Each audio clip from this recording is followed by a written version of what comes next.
Saudara, untuk memastikan anggota Polres Simbelu bersih dari narkoba dan bisa memberikan contoh yang baik terhadap bawahannya, seluruh perwira di jajaran Kepolisian Resort Simbelu termasuk Kapolres Simbelu menjalani tes urin secara mendadak.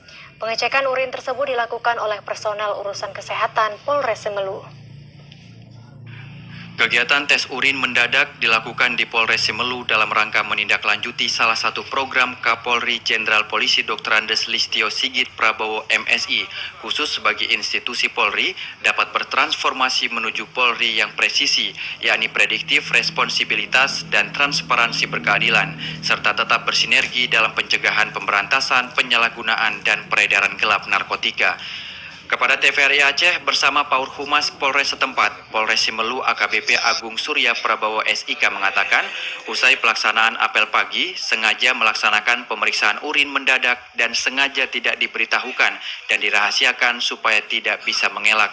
Tujuannya untuk memastikan bahwa personil Polri, khususnya Polres Simbelu, benar-benar bersih dari narkoba. Kapolres mengatakan kegiatan ini memang khusus untuk perwira agar dapat menjadi contoh bagi personil polisi lainnya. Menurut Kapolres, perwira adalah contoh bagi personil semuanya. Jika perwiranya bagus, tentu dapat dicontoh oleh personil lainnya.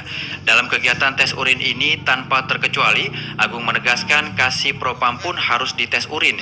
Tidak hanya itu, Wakapolres, para Kabak Kasat Kasih Paur, para Kapolsek, begitu juga ASN, seluruhnya wajib mengikuti tes urin.